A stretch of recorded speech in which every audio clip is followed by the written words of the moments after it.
조금 말씀을 드릴게요. 이제 저희 보시면 일정 띄워놨잖아요. 이게 이제 저희 남은 후반기 일정이거든요. 저기 6월 1일 출사가 있을지 없을지 전날이 아직 조금 불안하긴 한데 아무튼 이게 이제 남은 저희 1학기 일정의 마지막입니다. 보시면 17일 아카라카죠. 17일 아카라카라서 18일 토요일에는 출사 없고요. 그리고 16일 집회 때는 진짜 늦더라도 무슨 일이 있어도 와 달라고 부탁을 드리고 싶어요. 전날은 뒤풀이가 없을 것 같고요. 그리고 22, 23, 24 대동제하고 이제 25, 26 때 찍은 사진들, 아카라카랑 대동제 때 찍은 사진들 다 모아서 조별로 그리고 총 해서 셀렉을 하고 저 때 사진전을 진행을 할 건데 사진전이 화수목을 예상을 하고 있는데 혹시라도 제가 셀렉해서 사진 다 보정해서 저희 편집하는 준영이가 사진 다 보정해 줄 거고 보정해서 밤새 보정해서 월요일 아침에 넘길 건데 사진이 도착을 못해서 화요일부터 진행이 어렵다 싶을 것 같으면 수, 목, 금으로 진행이 될 수도 있다는 점만 기억해 주세요. 일단 예정은 적었습니다. 이거 제가 집회 끝나고 이 사진 그 톡방에 올려드릴게요. 그래서 제가 초반에도 말씀드린 적이 있는데 본인 카메라들 ISO 값 있잖아요. ISO 높이면 노이즈 많아진다 그랬죠. 노이즈가 너무 많은 사진은 보정을 해도 그 사진전용으로 쓸 수 없는 경우가 생겨요. 그럴 때 너무 아쉽잖아요. 사진 진짜 너무 잘 찍었는데 너무 잘 찍었고 좋은 각도에서 좋은 장면 너무 잘 찍었는데 ISO 노이즈 때문에 사진전에 걸기 힘들다 그러면 너무 아쉬우니까 이번 주 출사 때나 다음 주 출사 때 아니면 집 가셔서 본인들 카메라 ISO 수동으로 설정해 보시면서 보급기 같은 경우는 좀 예전 출시된 보급기 같은 경우는 ISO 1600 정도만 돼도 노이즈가 엄청 많아지는 경우가 생기거든요. 그러니까 본인들 카메라 ISO가 한계 값들 다들 미리 알아봐 두시기 부탁드리고 싶고 그 다음에 저희가 대동제 때 송도는 없고요. 목요일 금요일날 대동제잖아요. 근데 저 때 저희가 부스 신청을 했는데 잠깐만요. 사진 좀 저장할게요. 부스를 대운동장을 신청을 했거든요. 대운동장이 오후 7시부터 밤 11시까지인데 목금 둘 다 신청을 해서 둘 다 성공해 있는데 하루만 된다고 하더라고요. 그쪽 총동현 측에서 좀 실수가 있어서 하루만 된다고 하는데 부스가 있으면 여러분이 짐을 놓고 다닐 수 있습니다.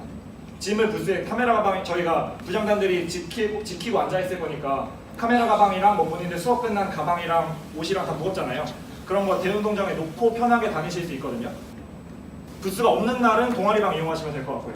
근데 부스 있으면 더 편하니까 목요일, 금요일인데 둘 중 하나를 부스를 포기해야 되는데 나는 목요일에 부스 했으면 좋겠다, 금요일에 부스 했으면 좋겠다 것으로 투표 한번 할게요. 목요일에 부스가 있는 게 편할 것 같다. 금요일이 좋을 것 같다. 금요일이 더 많은 것 같네요. 그러면 목요일 부스를 취소하도록 하겠습니다. 알겠죠? 네, 그거랑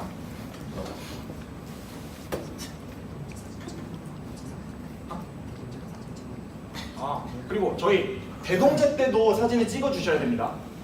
아카라카 대동제 보도사진전이기 때문에 아카라카 사진만 걸리는 게 아니라 아카라카 사진보다 대동제 사진이 더 많이 걸리는 경우가 일반적이에요. 작년 같은 경우는 비 때문에 대동제가 아예 전면 취소가 돼서 대동제 사진을 별로 걸지 않았는데 대동제가 정상적으로 진행이 된다면 대동제 사진이 아카라카 사진보다 아마도 더 많이 걸릴 겁니다.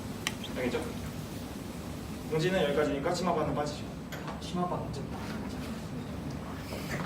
16일은 심화반 진행이 안 됩니다. 16일에는 저희 그 총셀렉 때 사진을 같이 골라주는 셀렉터가 와서 같이 셀렉을 진행을 할 거거든요. 그 셀렉터가 16일날 와서 이제 본인이 하고 싶은 이야기나 부탁하고 싶은 거나 공지사항 같은 거 전달해 드려야 돼서 심화반을 나눌 수 없고요. 9일은 고민 좀 해보겠습니다. 별로 중요한 내용이 없다 싶으면 그냥 심화반 나누고요. 하지 마.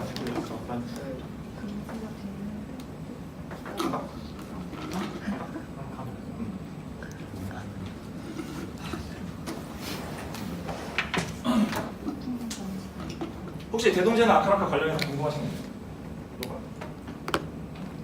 이거 가요, 우리. 물어보고 가요. 뭘? 해동제 아까. 궁금한 거 있어요? 16일날 진짜 부득이한 사정으로 참여 못하는데 네. 찍어서 올려주시다.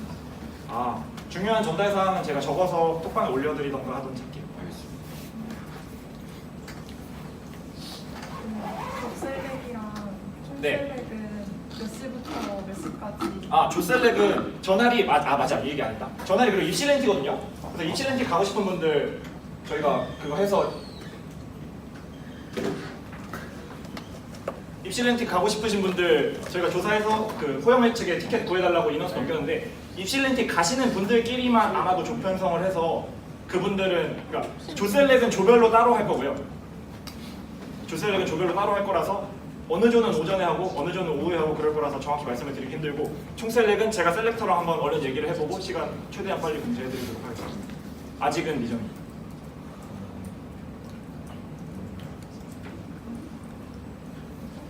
또 입실렌티 관련해가지고 네네. 이제 저희 톡방 파진 그 멤버 그렇게 다 모아서 한 번에 가서 그 입실렌트 아카라타처럼 사진 찍고 돌아오고.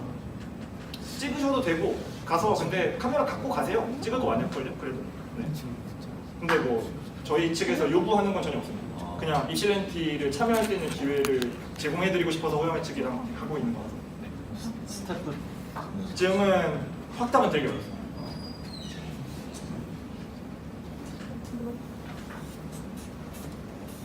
됐나요? 네. 할게요. 해도 될까요? 네. 오늘은 이제 카메라 기본 조작이랑 이제 그런 거는 끝났고요. 카메라 기본 조작은 끝났고 이제 어떻게 좋은 사진을 찍을 것인가에 대해서 해보도록 할게요. 구도랑 빛의 방향에 따른 사진이 어떻게 달라지는가 하고 오늘은 간단하게 모바일 사진 보정, 모바일 디바이스로 사진 보정하는 법 가르쳐드리고 다음 주부터는 데스크탑으로 노트북으로 보정하는 법도 가르쳐드리도록 할게요. 일단 구도는 사진 처음에 딱 보면 제일 먼저 보이는 게 피사체랑 구도입니다. 구도는 그 프레임 안에 그 물체들이 배치되어 있는 모양이잖아요. 첫인상이기 때문에 굉장히 중요하게 작용을 하고요. 그 다음에 표현하고자 하는 목표나 생각을 보여주기 위해서 물체를 배치하는 거를 구도라고 한다고 해요. 이건 뭐 사전적 정의인가 봅니다. 구도의 3요소는 선이랑 형이랑 명암입니다. 선은 직선과 곡선이고요. 직선 이거 뭐예요? 약간 사진이 미술이랑 연관이 되는 경우가 굉장히 많이 있는데 직선은 이제 조금 강직해 보이고 힘이 있어 보이고 하는 효과를 갖고 있고요. 곡선은 직선에 비해 훨씬 부드러워 보이고 약간 자연의 선이 곡선이죠. 직선은 인간이 인위적으로 만들어낸 선이죠. 그래서 건물이나 건축물이나 이런 웅장한 힘을 표현할 때 직선을 많이 사용을 하고 이제 나무라든지 강이라든지 그런 경우는 전부 곡선으로 흐르죠. 그래서 풍경 사진을 찍으실 때 참고해 주시면 많이 도움이 될 거고요. 형은 형태입니다. 형태. 비슷한 형태가 반복되면 리듬감이 느껴지겠죠. 비 오는 날 물방울 같은 거 찍으시면 그렇게 보이거든요. 아니면 가로등 같은 거, 반복되는 가로등 같은 거 찍으시면 리듬감이나 그리고 그 모양들이 변하게 되면 약간 생동감이나 조금 신선함을 주니까 그런 거 조금 참고하고 알고 계시면 좋을 것 같고 이제 명암은 대비입니다. 이제 밝은 부분과 어두운 부분이죠. 그래서 구도 잡을 때는 이제 프레임 안에 들어오는 물체들의 색깔, 뭐 각도, 방향, 인물 사진 같은 경우는 시선 같은 것도 고려해야 되는 경우가 많이 있어요. 인물 사진 찍을 때 정석적으로 많이 알려져 있는 방법은 인물 사진을 찍을 때 인물이 카메라를 보고 있다면 모르겠지만 인물이 다른 곳 옆을 보고 있거나 위를 보고 있거나 아래를 보고 있거나 인물이 보고 있는 방향에 여백을 많이 두는 게 사진이 안정적으로 보입니다. 예를 들어서 이렇게 있고 여기에 인물이 있습니다. 인물이 여기 있는데 인물이 이쪽을 보고 있으면 사진이 안정적인 느낌이 들어요. 이쪽에 여백이 많죠? 이쪽에 비해서. 이쪽을 보고 있으면 안정적인 느낌이 드는데 이쪽을 보고 있으면 뭔가 답답하고 갇혀있는 듯한 느낌이 듭니다. 그래서 그런 거를 의도해서 찍으시면 인물이 이쪽을 보고 있는 사진을 찍으시면 되는 거고 조금 편안해 보이는 조금 정석적인 사진을 찍으실 예정이라면 인물 시선이 향하는 곳에 여백을 많이 두는 게 더 안정적으로 보입니다. 그리고 사진 찍을 때 저희가 대각선으로 찍는 경우는 거의 없죠. 사진기를 이렇게 들고 찍는 거는 거의 없잖아요. 보통 가로 사진이랑 세로 사진을 찍게 되는데 가로 사진은 저게 랜드스케이프가 풍경이라는 뜻이죠. 근데 우리가 인쇄할 때나 사진 찍을 때나 가로 사진을 랜드스케이프가 가로 사진이라는 뜻도 갖고 있습니다. 인쇄할 때 랜드스케이프 하면 가로로 출력한다는 뜻이에요. 풍경 둘러볼 때 이렇게 둘러보는 사람 별로 없지 않나요? 이렇게 보죠. 그렇죠? 그래서 보통은 가로 사진은 풍경 사진에 적합하다고 이야기하고 세로 사진은 인물에 적합하다고 얘기하거든요. 사람 훑어볼 때 한 명 이렇게 쳐다볼 때 이렇게 보는 사람 없잖아요. 위아래로 그죠? 네. 그래서 세로 사진은 인물 사진에 적합하다고 이야기를 하고요. 저거를 도와주는 장비가 있는데 이게 보통 여러분 카메라는 거의 다 이렇게 생겼죠. 이렇게 생겼죠. 근데 세로 사진을 찍을 때 조작부가 여기 엄지 손가락이 카메라를 조작할 수 있게 조작부가 다 세팅이 되어 있어요. 엄지와 검지가 카메라를 조작할 수 있게 세팅이 되어 있는데 세로로 찍을 때는 이게 불편하잖아요. 그리고 수평 안 맞는 경우도 수평을 맞추기도 조금 힘들어지고 그런 경우가 있어서 그거를 도와주는 장비가 이 배터리 그립, 정식 명칭이 배터리 그립이라는 장비고 그냥 얘기하는 사람들끼리 세로 그립이라고 많이 부르거든요. 이렇게 생긴 장비가 있어서 여기 원래 배터리 들어가는 곳이거든요. 여기에 이렇게 들어가거든요. 이렇게 들어가서 끼우면 여기에도 셔터가 있어요. 셔터가 있고 여기에 있는 조작부 있죠. 그 조작부가 이 장비에도 달려 있습니다. 여기 엄지손가락. 그래서 여기 검지손가락도 조작할 수 있는 장비가 있고요. 그래서 세로 사진을 찍을 때도 이렇게 찍으면 불편하잖아요. 그래서 이렇게 찍을 수 있게 도와주는 장비가 있다는 거. 이런 장비가 있다는 거 그냥 보여드리고 싶어서 보여드린 거고. 제가 작년 연고전 그 축구장에서 찍은 사진인데 제가 아까 구도 3요소 얘기할 때 선이랑 형이랑 명암을 말씀드렸죠. 선을 보여드리고 싶어서 갖고 온 사진인데 이 꼴대 보시면 이 라인과 이 라인과 이 라인 앞에서 조금 너무 가까이 있어서 답답한 느낌도 있지만 그래도 축구 경기장에 약간 아까 말씀드렸듯이 힘 있는 그런 느낌과 저 뒤에 그 돔 모양의 곡선이 같이 있죠. 저는 같이 담고 싶어 직선이랑 곡선을 같이 담고 싶어서 의도해서 찍었던 사진이에요. 그리고 이거는 명암을 보여드리려고 넣은 건데 명암은 입체감을 나타내줍니다. 입체감을. 명암이 없습니다. 이따가 빛 얘기할 때도 말씀드릴 건데 빛을 인물 정면에서 쏘면 얼굴이 플랫해 보여요. 얼굴이 평평해 보입니다. 이 사람이 코가 높은지 낮은지 눈두덩이가 들어와 있는지 나가 있는지 입술이 하관이 나와 있는지 들어가 있는지 그런 게 잘 안 보입니다. 그래서 그런 걸 표현해 주는 게 명암이고 지금은 빛이 오른쪽에서 피사체에 비추고 있죠. 명암이 잘 보이는 사진이죠. 그리고 그 다음에 수평이랑 수직인데 일반적으로 사진은 수평이랑 수직이 잘 맞아야 안정적으로 보입니다. 수평 수직이 안 맞으면 사진이 불안해 보이고 잘못 찍은 것 같은 느낌이 많이 들거든요. 사진 안에 가로선이랑 세로선이 많이 있는데 그 가로선, 세로선이 수평이 안 맞아 있으면 되게 사진이 불안해 보여요. 그래서 보통 우리가 고정할 때 이 수평 고정도 하거든요. 이렇게 사진을 돌립니다. 사진 돌리는데 내가 이렇게 찍었는데 이 사진이 수평이 안 맞아서 사진을 돌릴 거예요. 그러면 사진이 이런 식으로 되겠죠. DSLR 사진 비율은 3대2입니다. 3대2 비율을 맞춰서 돌리면 잘리는 부분이 생기겠죠. 근데 애초에 삐뚤어서 찍을 때 사람 발이 이렇게 있게 찍었으면 얘는 고정으로도 수평을 맞출 수 없는 사진이 됩니다. 왜? 자르면 사람이 발이 잘리겠죠. 그래서 내가 이 사람 전신샷에 찍고 싶어서 찍었는데 수평을 맞추다 보니까 어쩔 수 없이 무릎에서 잘리고 허벅지에서 잘리고 이런 사진이 나올 수 있으니까 내가 이 사진은 나중에 보정을 해서 수평을 좀 더 맞출 것 같다 하면 원하는 구도보다 조금 넓게 찍는 게 유리합니다. 그러면 나중에 보정할 때도 조금 틀어져도 날아가는 부분이 있어도 괜찮으니까요. 이거 작년 대동제 사진이에요. 작년 대동제. 비 와서 다 취소했습니다. 그래서 저렇게 무대를 설치해놓고 비만 맞고 있었어요. 이것도 마찬가지고요. 작년 대동제 사진입니다. 그 다음은 스마트폰에서 많이 보셨을 텐데 3분할 구도거든요. 3분할 구도는 처음에 얘가 나온 원리는 황금비 아시죠? 골든 레이죠. 1대 1.618인가? 아시죠? 5대8 비율. 그 비율이 뭐 인간이 느끼는 가장 안정적인 비율이라고 보통 얘기를 많이 하죠. 걔에서 응용하다 보니까 나온 건데 그 과정은 너무 재미없으니까 얘기 안 할게요. 그래서 3분의 구도는 프레임을 가로를 3분의 1, 3분의 2, 세로를 3분의 1, 3분의 2 나눠놓고 그 교차하는 교차점 4개가 생기죠. 그러면 프레임 안에 그 교차점 4개, 그 포인트에 내가 집중시키고 싶은 사물, 피사체를 놓는 구도입니다. 이거는 되게 유명한 사진 작가예요. 스티브 맥컬이라고 그 내셔널 지오그래피에서 활동하는 사진 작가인데 이 사람이 찍은 사진인데 이 피사체가 정확히 3분의 1, 3분의 1 위치에 와 있죠. 그래서 보기 구도가 안정적이죠. 편해 보이지 않나요? 이런 사진들 완전 그냥 그 3분의 구도의 정석으로 찍은 사진입니다. 밑에 유채꽃밭인 것 같아요. 유채꽃밭이랑 하늘이랑 3분의 1, 3분의 1을 맞춰놓고 풍경 사진 좋아하시는 분들 대부분은 땅을 3분의 1, 하늘을 3분의 2를 놓고 찍습니다.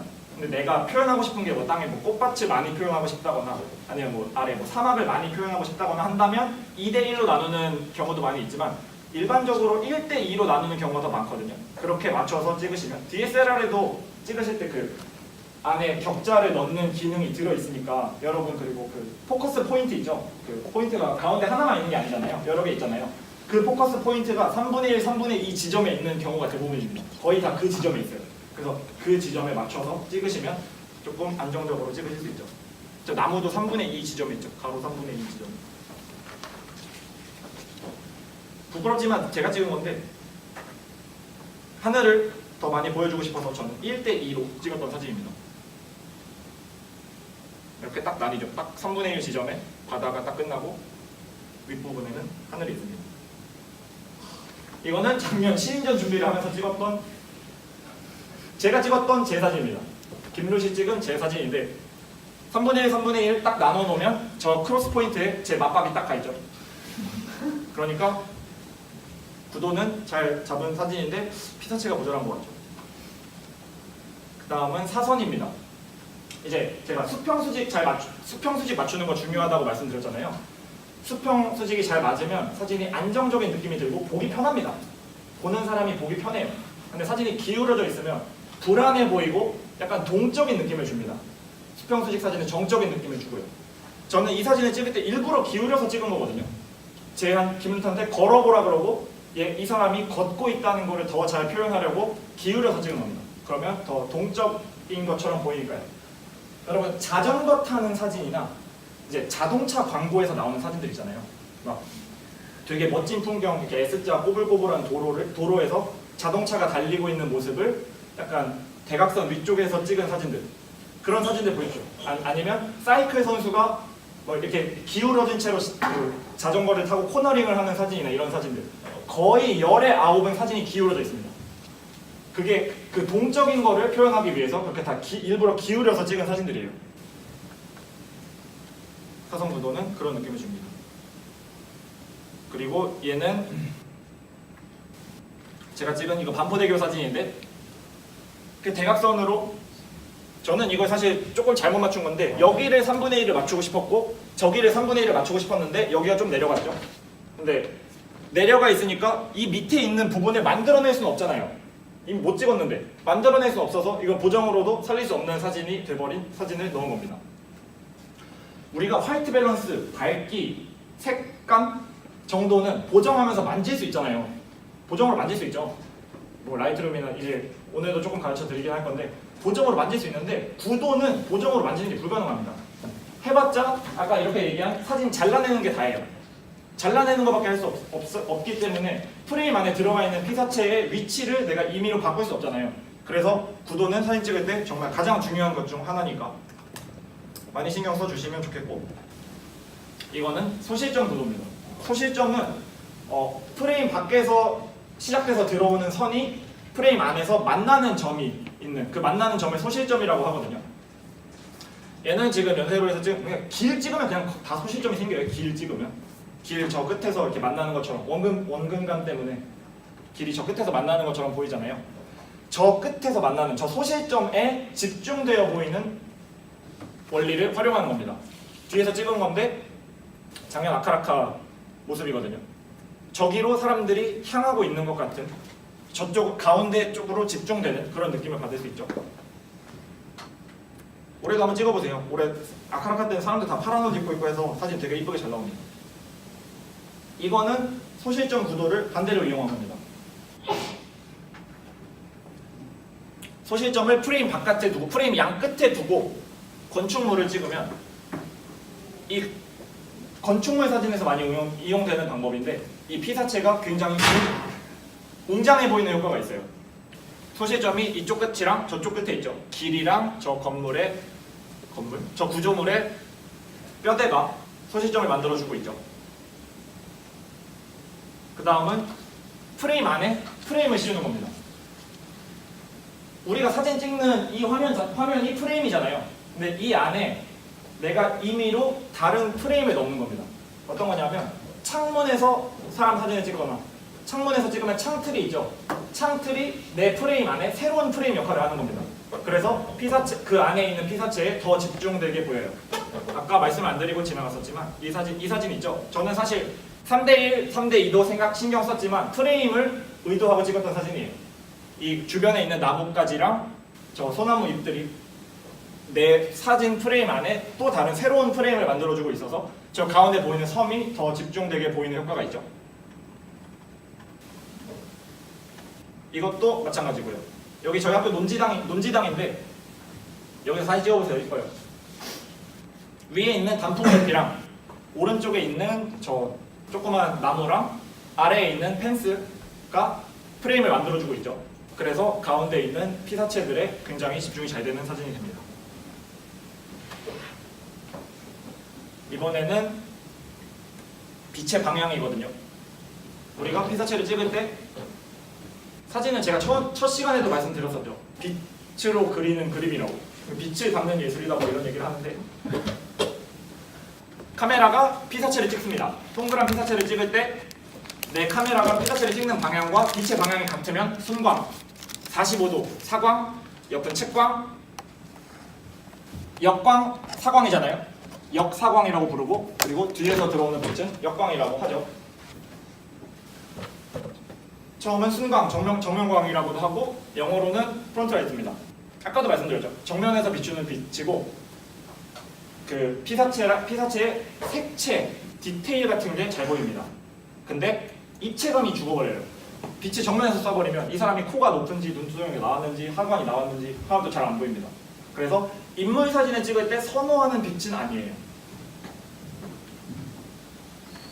이건 사광이죠. 사광은 45도에서 비추는 빛이거든요. 피사체의 입체감이 많이 살아나서 인물 촬영에 적합하다고 여겨지는 빛입니다. 근데 인물 촬영에 적합하다고 여름에 오후 2시에 사광으로 인물을 찍어버리면 밝은 부분은 너무 밝고 어두운 부분은 아예 까맣게 다 날아갑니다. 빛이 너무 강하면, 지금도 강한 빛이죠. 빛이 너무 강하면 명암이 지나치게 강해져서 명암이 강해지면 고정해도 사진을 살리기 힘들어지는 경우가 많아요. 명암이 강해지면 사진 찍기가 굉장히 어렵습니다. 그래서 일반적으로 날씨가 좋으면 오늘 낮에 엄청 뜨거웠죠. 오늘 엄청 쨍쨍하지 않았나요? 그런 날이 사실 인물 사진 찍기에 최적의 조건은 아니에요. 인물 사진은 오히려 약간은 흐려야 잘 나옵니다. 빛이 너무 세면 막 얼굴 절반이 막 다 그림자로 날아가고 이래서 인물 촬영은 약간 흐린 날이 더 유리한 경우가 많아요.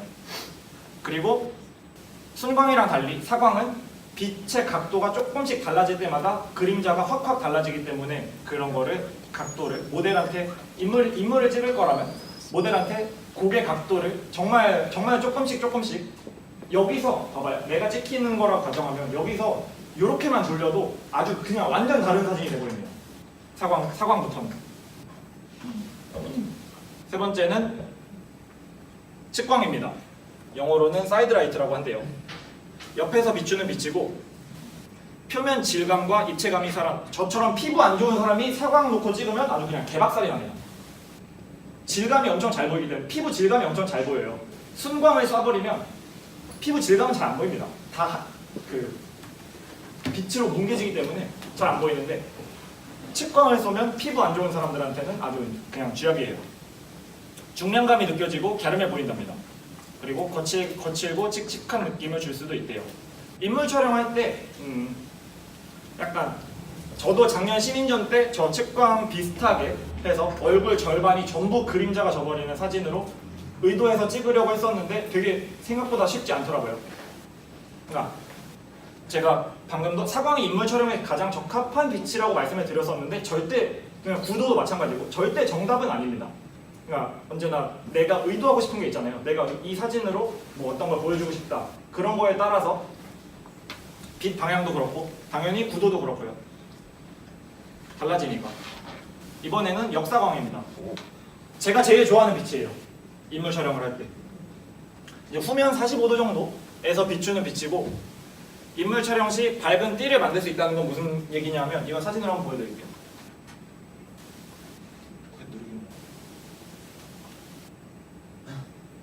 이 사진 보시면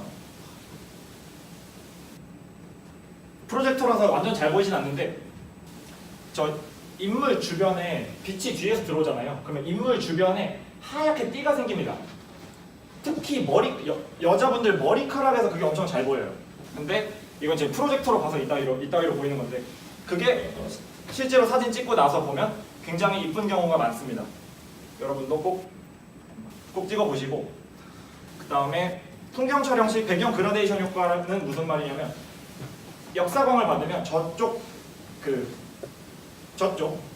제 기준에서 왼쪽 앞이죠. 저쪽에서 빛이 이렇게 들어오면 저쪽은 밝고 이쪽으로 올수록 풍경이 점점 어두워지는 그 그라데이션 효과를 볼 수 있어서 풍경 촬영 시에도 굉장히 선호하는 빛이기도 해요. 이제 할레이션이나 플레어가 발생할 수 있음. 이게 제일 문제입니다. 역사광에서 이게 제일 문제예요. 할레이션이랑 플레어가 뭐냐면 사진으로 먼저 보여드릴게요. 이런 거 본 적 있죠? 어디 있어?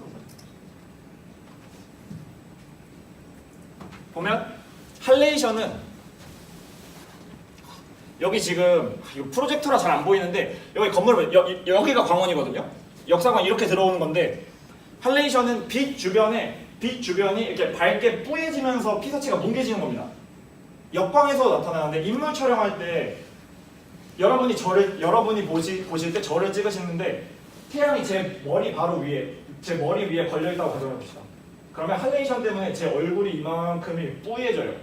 그런 걸 할레이션이라고 하고 플레어는 이렇게 사진 찍었을 때 빛이 이렇게 동그랗게 들어오는 거 그런 거 많이 본 적 있으시죠? 만화에서 왜 막 맑은 날 아침에 막 그런 거 할 때 막 이런 거 나오잖아요.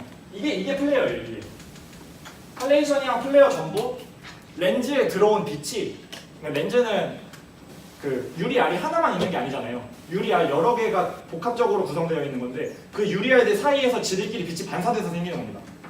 그래서 약간 감성사진 같은 거 찍을 때는 좋을 수도 있는데 원래는 광학적으로 발생하는 오차예요. 그래서 피하려고 하는 경우가 대부분인데 의도적으로 물론 당연히 넘는 경우도 있습니다. 할레이션이랑 플레어를 피하는 방법은 가장 좋은 방법은 렌즈 후드를 끼우는 거예요. 렌즈죠? 렌즈인데 얘를 렌즈 후드라고 합니다. 그 보급형 렌즈들, 조금 저렴한 렌즈, 보급형 단렌즈들이나 줌렌즈들 번들 렌즈에도 처음에 살 때 그 후드가 딸려오지 않죠. 근데 조금 고급 렌즈군으로 가면 렌즈를 살 때 후드가 딸려옵니다. 후드를 끼우고 다니면 저는 개인적으로 후드 말고 여기 앞에 렌즈 앞에 여러분 렌즈에도 아마 거의 다 끼워져 있을 거예요. 이거 카메라에서 거의 줍니다. 이거를 필터라고 해요. 필터. 얘는 그냥 렌즈 보호용이거든요. 얘는 지금 이가 렌즈 알이에요. 손상되면 난리 나는 겁니다. 지갑이 얇아지는 거니까 얘를 렌즈 보호용으로 끼워 놓는 거거든요. 근데 개인적으로 필터를 씌워 놓는 것보다 후드를 씌워 놓는 게 렌즈 보호에 훨씬 좋습니다. 저는 예전에 한번 이 필터를 끼운 채로 이 앞에서 압력이 가해진 거예요. 가방 안에서 카메라에. 그래서 이 필터가 깨지면서 필터 유리 조각이 렌즈로 다 들어가서 렌즈 수리비가 거의 렌즈값만큼 나온 적이 있습니다. 그래서 필터를 끼는 게 뭐 좋다 안 좋다 말이 많은데 저는 그래도 끼우고 다니긴 해요. 후드를 씌우시는 게 제일 좋습니다. 플레어나 할레이션 업체에도 굉장히 도움이 되고요. 따로 아까 말씀드린 뭐야? 보급형 렌즈들 그런 거는 저 후드를 별매합니다. 후드를 따로 팔아요. 후드 가격이 아마 한 1, 2만 원 정도 하는 걸로 알고 있는데 따로 팝니다. 마지막은 역광이에요. 역광은 아예 피사체 뒤에서 들어오는 빛입니다. 제일 컨트롤하기 어려운 빛이기도 해요. 저도 역광 사진 완벽하게 자신 없습니다. 되게 많이 찍고 보고 설정값 바꾸고 다시 찍고 다시 보고 설정값 바꾸고 이 짓을 많이 해야 되는 빛인데 잘 찍어놓으면 제일 예쁜 빛이기도 합니다. 실루엣 사진에 적합하다는 얘기는 지금 이 사진이 실루엣 사진이죠. 이거 앞에 인형이거든요. 인형. 그 개구리 인형 뭔지 알아요? 그거거든요. 실루엣 사진에 적합하고 역광 사진의 가장 큰 문제는 얘가 렌즈가 초점을 못 잡아요. 저렇게 뒤에서 센 빛, 가장 센 빛, 태양이죠. 뒤에 태양이 있는데 내가 지금 여기서 제 앞에 앉아있는 사람을 찍는데 이 사람 머리통 뒤에 태양이 있어요. 근데 이 사람 얼굴에 초점을 맞추려고 하면 렌즈가 초점을 못 잡습니다.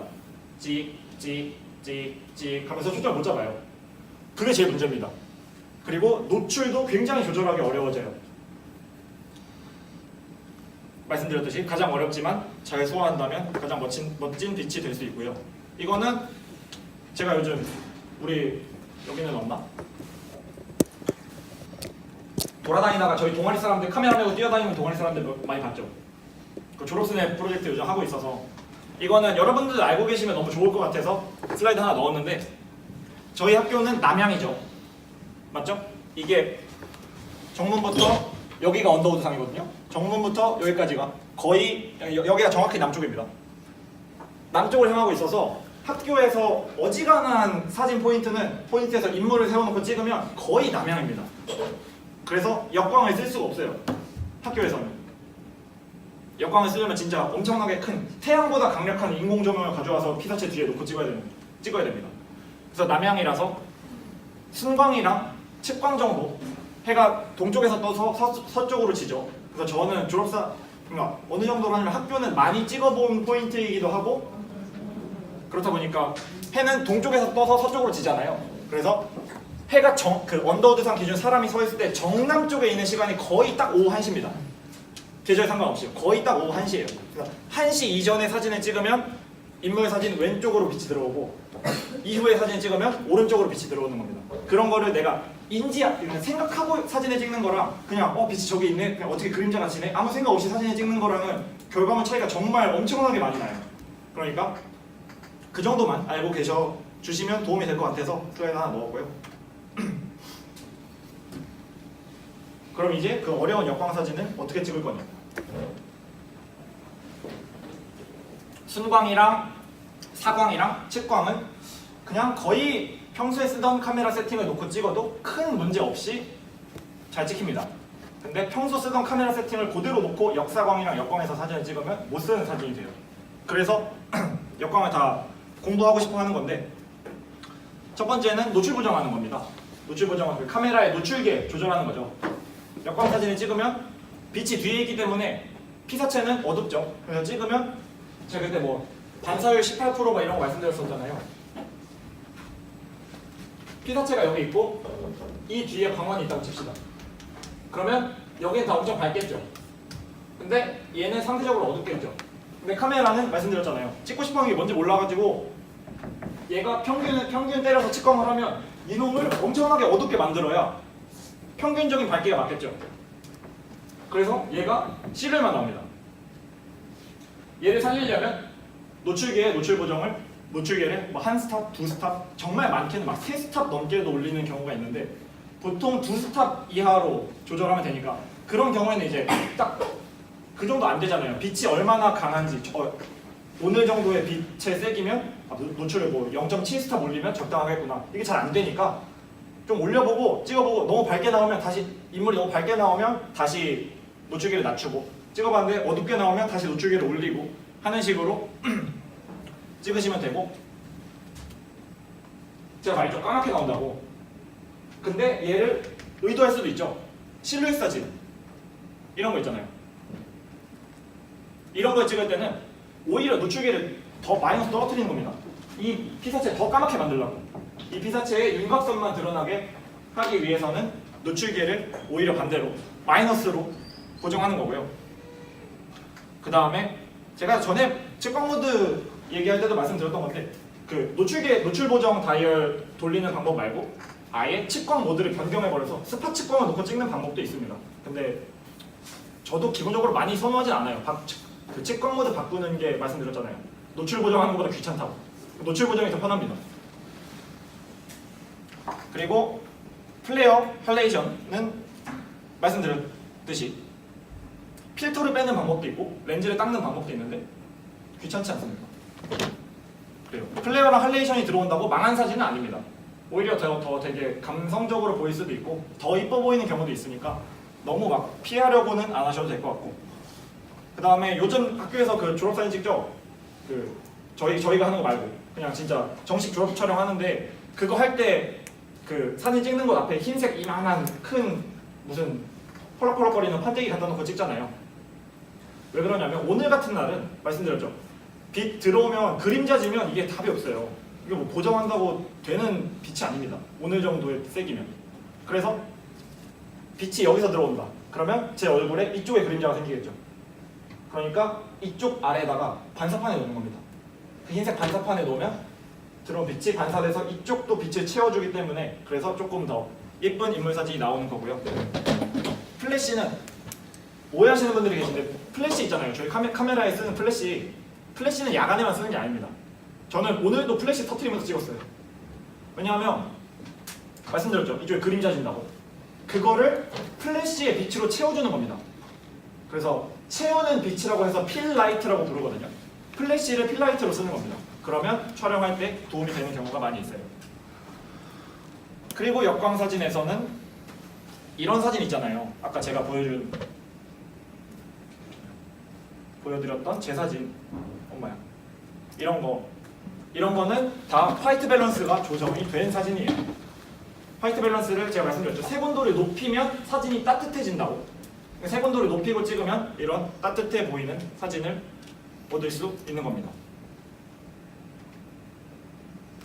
그리고 역사광이랑 역광은 제일 재밌는 게 진짜 1cm만 움직여도 아예 다른 사진이 돼요.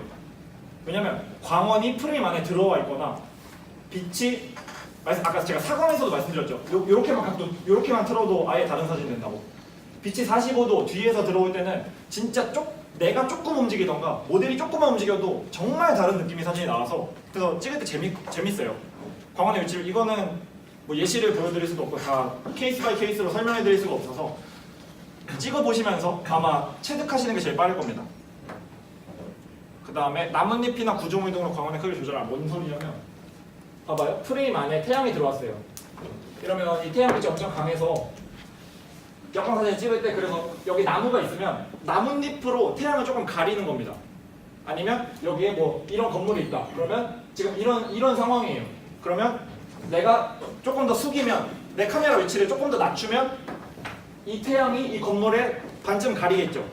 그렇게 조금씩 더 가리면서 광원 크기를 내가 조절하는 겁니다. 구조물 같은 걸로. 그러면 진짜 정말 1mm만 움직여도 빛의 양이 엄청나게 달라지기 때문에 아예 다른 사진이 돼요.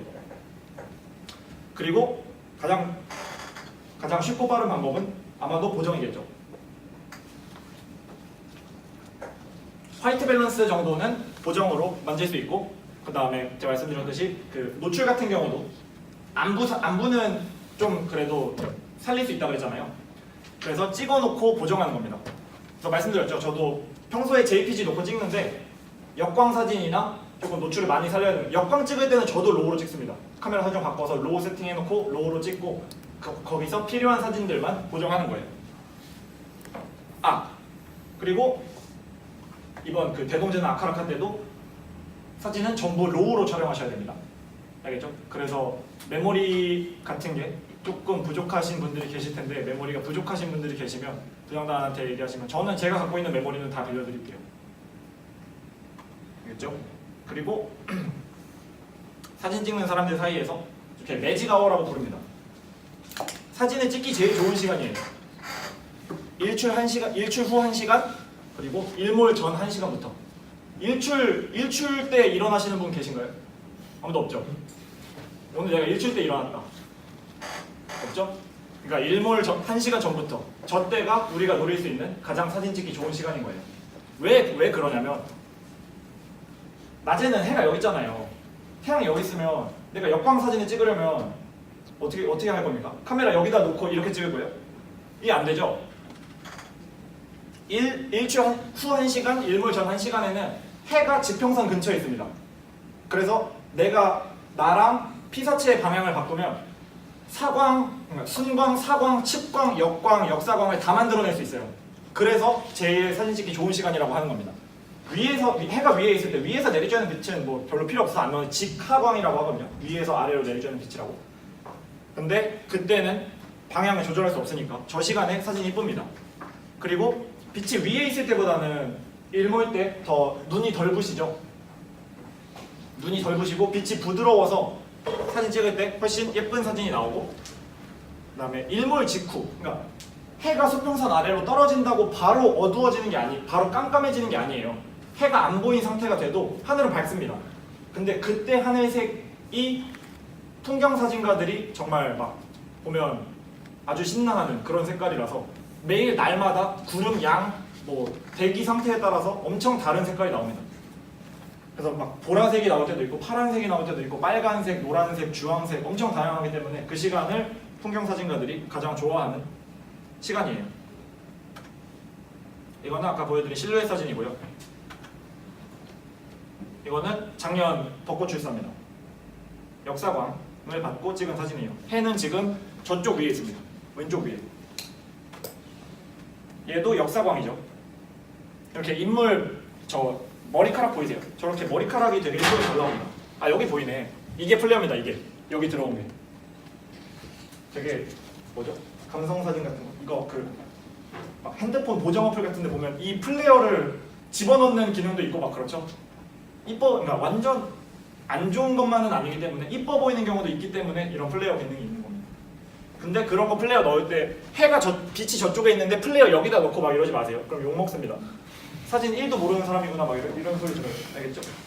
이렇게 대각선으로 들어오는 빛이니까 플레이어는 이쪽 아래 생기는 거고요. 이거는 아예 해를 프레임 안에 넣어버렸죠. 근데 아까 말씀드렸듯이 광원 크기 조절하는 제가 뭐 나뭇잎 같은 걸로 가리거나 구조물로 가리거나 말씀드렸잖아요. 나뭇잎으로 해를 조금 가린 겁니다.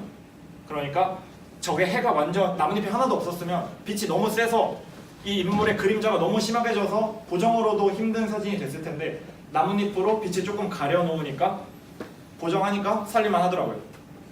당연히 보정한 사진입니다. 얘도 역광이에요. 이거 어디냐면 제가 아까 학교 보여드렸죠. 학교 캠퍼스 맵 이렇게 보여드렸잖아요. 캠퍼스 맵 있으면 여기 언더우드상 있고 센터고 여기 신중도 있죠. 그 신중도 올라가는 길이 있죠. 그 시간에 찍은 겁니다. 그러니까 동쪽에서 떠서 서쪽으로 지잖아요. 해가 여기로 집니다. 해가.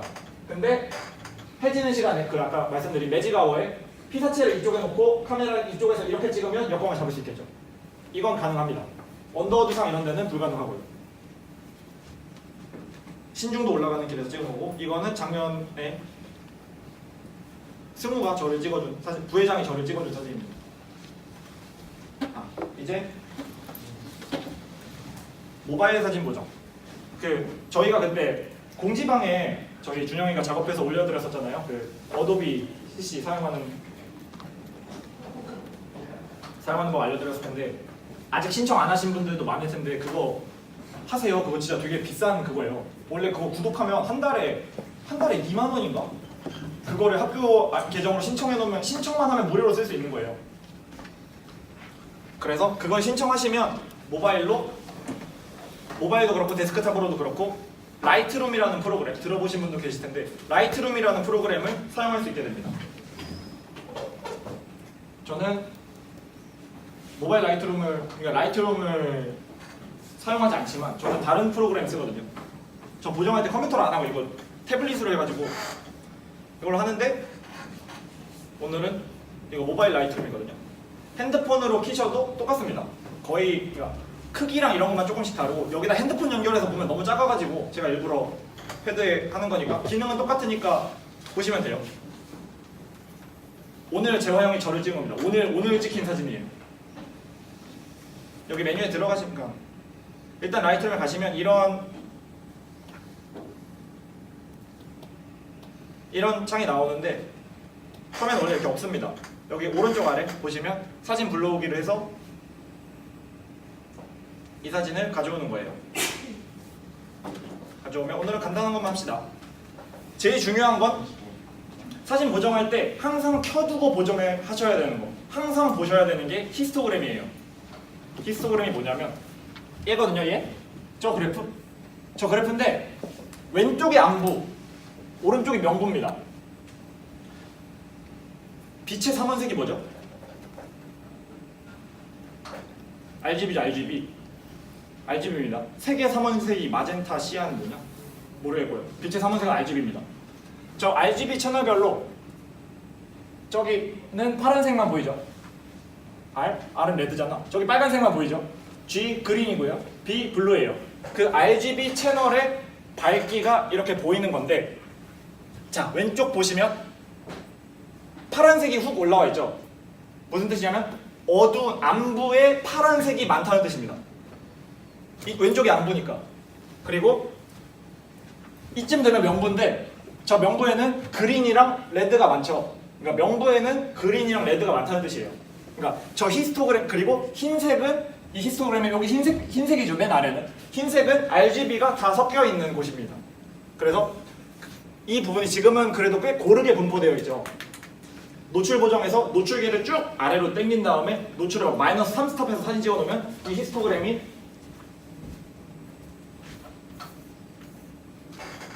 이런 히스토그램이 나오겠죠. 왜? 색이 다 안 보여 있으니까. 사진이 다 이건 어두운 사진이고 이건 밝은 사진인 겁니다. 그리고 뭐 이런 건 적정 노출인 사진인 거예요. 알겠죠? 그게 이 히스토그램 보는 방법인데, 이거는 볼 줄 아시는 게 밝기 조절이나 이런 거 하실 때 우리가 그 컴퓨터나 핸드폰이나 이런 걸로 보정할 때 내 핸드폰 화면이 엄청 밝으면 사진 자체가 별로 안 어두워도 밝아 보이겠죠. 그래서 핸드폰으로 신나게 보정하고, 그리고 우리 핸드폰은 그거잖아요. 자동 밝기 최적화 기능이 있죠. 그래서 밝은 데 가면 핸드폰 액정이 더 밝아지고 어두운 데서는 핸드폰 액정이 더 어둡잖아요. 그래서 그 환경 따라서 내가 지금 있는 빛의 양 따라서 이 사진이 어두운지 밝은지 판단하기 힘들어요. 그래서 그 판단을 저 히스토그램으로 하는 겁니다. 보시면 보여드릴게요. 여기 밝기 있죠. 노출이 익스포죠. 익스포죠. 밝기죠. 그리고 제가 보정 설명해드릴 때는 기능을 다 영어로도 설명해드릴게요. 왜냐하면 이게 영어를 다 한국말로 번역해놓은 건데 라이트룸은 다 번역이 돼 있거든요. 근데 저는 그 번역해놓은 게 너무 마음에 안 들어가지고 딱 들으면 그게 이걸 올리거나 내리면 뭐가 바뀌는지 너무 이해하기 힘듭니다. 차라리 영어가 나아요. 그래서 영어로 다 설명해드릴게요. 노출은 익스포저입니다. 얘를 노출을 올리면 저 히스토그램이 움직이겠죠. 노출 올려봅시다. 노출을 한 스탑 올렸어요. 대충 한 스탑 올렸습니다. 아까보다 히스토그램이 전체적으로 오른쪽으로 치우치는 거 보이시죠? 두 스탑 올려봅시다. 두 스탑 올리면 아예 오른쪽으로 붙어버렸죠. 세 스탑 올리면 이런 사진은 원본이 이렇다. 그러면 그냥 깔끔하게 포기하세요. 지우세요. 보정해도 살릴 수가 없습니다. 말씀드렸잖아요. 명부가 안부보다 살리기 어렵다고. 얘를 반대로 낮추면 히스토그램은 왼쪽으로 점점 붙겠죠. 그리고 대비는 영어로는 컨트라스트입니다. 대비는 명부는 히스토그램으로 설명드릴게요. 이 히스토그램에서 자 이런 히스토그램을 가진 사진이 있다고 칩시다. 대비는, 컨트라스트는 이 끝부분을 더 이쪽으로, 이 끝부분을 더 이쪽으로. 쉽게 말하면 어두운 부분은 더 어둡게, 밝은 부분은 더 밝게 만드는 기능입니다. 보세요. 히스토그램 보세요. 대비를 올려보겠습니다. 보이세요? 사진이 평평해지면서 명부랑 안부가 더 많아지죠. 사진도 한번 비교해보세요. 이게 원래 사진, 원본, 대비를 올린 사진. 이런 변화가 있고 이런 변화가 있습니다. 대비를 줄이면 반대로 히스토그램이 가운데로 모이겠죠. 대비를 낮추면 히스토그램이 모이죠. 가운데로 이렇게 됩니다. 그리고 하이라이트는 말 그대로 영어로도 하이라이트예요. 흰색으로 이건 히스토그램으로 말하기 어려운데 컨트라스트는 양 끝을 더 극단으로 보내는 거였죠. 하이라이트는 여기만 오른쪽으로 날리는 겁니다. 보여드리면 그쵸? 왼쪽 히스토그램은 거의 변화가 없죠. 히스토그램 보시면 왼쪽은 거의 변화가 없고 오른쪽만 쭉 더 오른쪽으로 붙는 거 보이세요? 그래서 밝은 부분을 더 밝게 만드는 기능이 하이라이트입니다. 어두운 영역이라고 되어 있는 거는 영어로는 섀도우거든요. 하이라이트의 반대 섀도우예요. 얘는 올리면 얘는 내려야겠죠. 어두운 부분을 더 어둡게 만들려면 왼쪽으로 내려야겠죠. 그러면 왼쪽이 더 붓겠죠. 네, 이런 식으로 히스토그램을 보시면서 밝기를 보정하시면 되고 흰색 계열, 검정 계열은 크게 중요하지 않으니까 생략하겠습니다. 색상에서도 여기도 되게 중요하죠. 색온도 보이세요? 색온도가 그냥 영어로는 똑같아요. 템퍼레처를 올리면 제가 색온도가 높으면 따뜻해 보이는 느낌이 됐죠. 사진이 올려보겠습니다. 따뜻해 보이죠? 따뜻하다 못해봐 더 죽을 것 같죠? 이렇게 됩니다. 사진 색온도를 높이면. 반대로 색온도를 낮추면 사진이 이렇게 푸른 빛이 돌아요. 저는 인물 사진에서는 그러니까 그런 거 있잖아요. 본인 막 웜톤, 쿨톤 막 이런 얘기 하죠. 본인이 웜톤이 잘 어울린다 하시면 색온도를 조금 높이시면 되고 본인이 쿨톤이 잘 어울린다 하시면 본인 사진 보정하실 때 색온도를 조금 낮추시면 됩니다. 저는 색온도를 제 사진 보정할 때는 조금 높이는 편이에요. 사람마다 다릅니다. 색조는 영어로는 틴트라고 하는데 얘는 자주색과 초록색입니다. 색조를 틴트를 낮추면 보시면 이거를 색온도는 템퍼레처잖아요. 저 블루의 히스토그램과 레드의 히스토그램이 움직입니다. 얘는 레드가 움직여서 그린이 같이 따라오는 건데 틴트는 색조를 떨어뜨리면 그린이 엄청 많이 움직이는 거 보이시죠? 히스토그램에 마젠타를 올리면 블루랑 레드가 따라갑니다. 이런 식으로 색감을 맞추시는 거고 생동감이랑 채도는 이게 진짜 구분하기 어려운데 생동감은 영어로 바이브런스라고 하고요. 채도는 세츄레이션이라고 하거든요. 이게 알려드리는 이유가 다른 보정 프로그램을 쓰시는 분들이 분명히 계실 거라서 둘 다 색깔을 더 진하게 만들어주는 역할을 합니다. 빛의 위에 아까 노출, 밝기 얘네는 빛의 양을 만지는 애들이고요. 생동감이랑 채도는 색깔 자체를 생동감을 확 높이면 이렇게 사진이 색깔이 진해지죠. 채도도 비슷하게 색깔이 진해지죠. 이거는 생동감과 채도의 차이는 이 학기에 조금 심화 보정을 할 때 다시 가르쳐 드리겠습니다. 지금 하기에는 너무 TMI예요. 그리고 효과 부분 대비. 부분 대비도 아까 대비 있었죠. 컨트라스트. 대비랑 부분 대비의 차이가 세츄레이션과 채도와 생동감의 세츄레이션과 바이브런스의 차이입니다. 똑같은데 이것도 대비와 부분 대비의 차이도 그 2학기 때 같이 설명해 드리도록 할게요. 지금은 너무 어려우니까. 그리고 얘는 비네팅.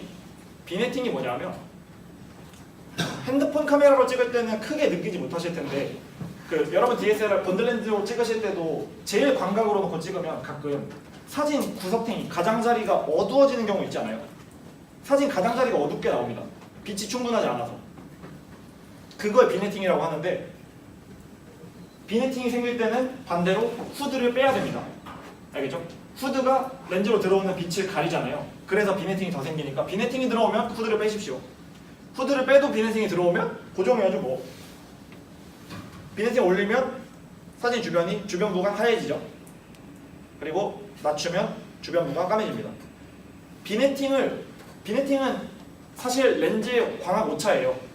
중심부와 주변부의 밝기가 동일해야 더 좋은 사진이지만 동일해야 더 좋은 사진인데 빛이 부족해서 주변부가 어두워지는 겁니다.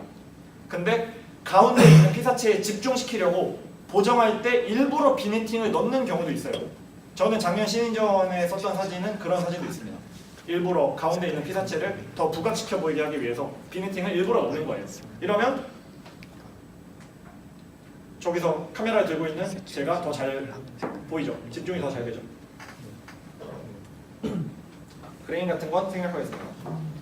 그리고 뭐 세부 정보, 선명 효과 이런 건 클래리티라고 하는데 올리면 사진이 더 선명해 보입니다. 이게 아마 지금 프로젝터로 보시는 거라서 아마 차이가 크지 않을 것 같은데 사진이 더 선명해 보이는 효과가 있어요. 광학에서 숫자까지만 하자. CA 제거라고 보이나요? CA는 컬러 에버레이션. 한국말로 색 수차거든요. 그러니까 렌즈 설계할 때 기술력의 한계로 우리가 색깔마다 이거 너무 공대 수업이 해도 돼? 아니 색깔마다 굴절률이 달라요. 그렇대요. 색깔마다 굴절률이 달라가지고 사진을 찍었을 때 그 인물 사진 주변에 그러니까 머리카락이나 막 살 주변에 이렇게 보라색으로 나오는 경우가 있거든요. 아니면 다른 반대로 살색 말고 다른 흰색이나 그런 사물 주변에 이렇게 초록색 띠가 생기거나 이런 경우가 있는데 그런 거를 색 수차라고 하거든요. 렌즈의 광학 오차입니다. 그런 그 색 수차를 보정해주는 기능이에요. 얘를 켜버리면 그냥 색 수차가 없어지는 겁니다. 도형 이런 거는 안 해도 되고. 제가 방금 만진 기능은 얘입니다. 지금 저 빨간 점 보이세요? 여기에서 만지면 색감 보정을 하실 수 있고요. 나머지는 이것만 하죠. 크롬만. 아까 말씀드렸죠. 얘는 지금 그래도 수평이 잘 맞아 있는 사진입니다. 제와 형이 사진을 잘 찍어가지고 수평이 잘 맞아 있는 사진인데 얘를 나를 더 저 있잖아요. 저 피사체를 더 막 생동감 뭐라 그래? 동적으로 보이고 싶어서 사진이 기울일 거라면 이렇게 기울이면 지금 회색으로 사진의 사이드가 잘리죠. 제가 아까 말씀드린 게 이겁니다. 나중에 내가 수평 보정을 할 거라면 사이드에 여백을 약간 두고 찍으셔야 돼요. 이렇게 잘리죠. 잘라봅시다. 아까보다 더 뭔가 까불고 있는 것 같죠? 약간 좀 정적인 느낌이었다면 아까보다 더 까불고 있는 느낌이 들지 않나요? 그런 거고 네 그렇습니다. 이렇게 그 사진 구도나 이런 것도 보정으로 수평 안 맞은 거 이런 거 조금씩 만질 수 있고 색깔 같은 것도 조절하실 수 있으니까 여러분이 핸드폰에서 쓰시는 앱 있잖아요. 그냥 뭐 사진 보정하는 어플 아마 하나씩은 다 갖고 계실 텐데 그거보다 라이트룸이 훨씬 좋습니다. 왜냐면 여러분이 갖고 계신 앱도 다 조절하는 기능이 있어요. 그거 제외. 애플의 기본 앱 제외. 애플의 기본 사진 그에 가면 보정할 수 있는 그 기능 있잖아요. 걔는 모바일 치고 굉장히 성능이 좋은 편이고 걔보다도 그래도 라이트룸이 더 좋습니다. 라이트룸이 가장 좋은 사진 색감 보정 툴이라고 생각되고 있기 때문에 그거 어도비 그때 말씀드린 거 다 받으세요. 아마 2학기 때는 제가 쓰지 말라고 해도 여러분 쓰게 될걸요. 사진 찍고 나서 더 극적인 색감을 만들거나 그러기 위해서 여러분이 보고 약간 환호하는 사진도 있잖아요. 장성필 씨가 페이스북에 올려주시는 그 정말 너무 멋진 풍경 사진이나 그 다음에 유호진 씨가 올려주시는 그 되게 색감 특이한 그런 인물 사진이나 그런 것들 다 보정으로 만들어내는 거니까 원본으로 그 정도 퀄리티를 뽑아낼 수 없어서 저는 보정은 사진에서 사진 찍는 것만큼 중요한 작업이라고 생각을 하거든요. 이게 사람마다 생각이 달라요. 보정하면 뭐 저거는 인공 합성물이다, 저건 사진이 아니다 이렇게 생각하시는 분들도 계신데 저는 보정이 필요하다고 생각합니다. 인물 보정도요. 이왕 찍을 거 이뻐 보이면 더 좋지 않나요? 저는 그렇거든요. 저는 제 사진도 보정 열심히 합니다. 아무튼 오늘은 보정 간단하게만 했고 다음 주부터는 그 뭐죠? 맞다. 이거 킨다고 이거 화면 놓고 킨다 그러면 생각해놓고 또 안 켰다. 저런. 네. 그래서 다음 주부터는